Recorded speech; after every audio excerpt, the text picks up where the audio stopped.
ngày nay nhóm prap bị rụt hàng kỳ một bộ như chỗ non game free fire dương máu bây giờ bao cho máu chơi cho lại setting mà phốp luôn đi mình cái chắc ra với nhóm tì để cho hack account kia chơi cho nó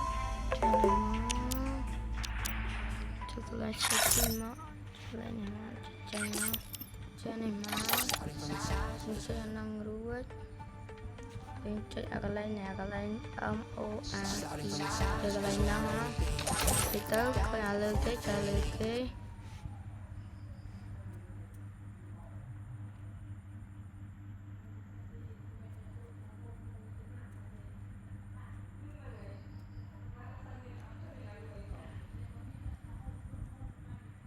chơi chỉ năng ruột vậy tài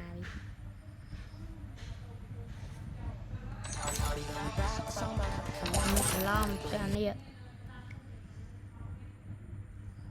cho năng chơi cái nào khoái rồi chơi thì chơi lý chơi anh nào cái chơi từ lý bàn chơi năng má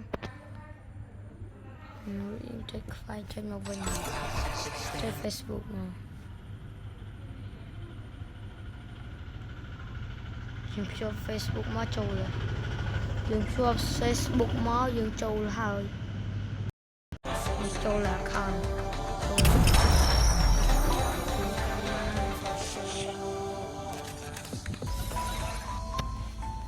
nó không kêu mình vậy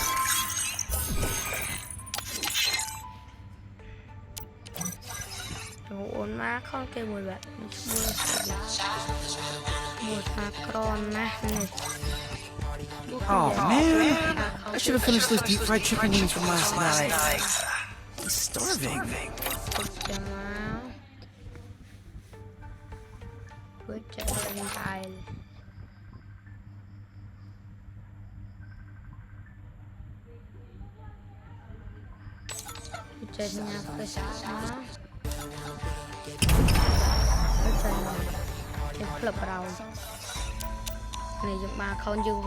Dreams are the true mirror of the unconscious. Dreams are the true mirror of the unconscious. Dreams are the true mirror of the unconscious.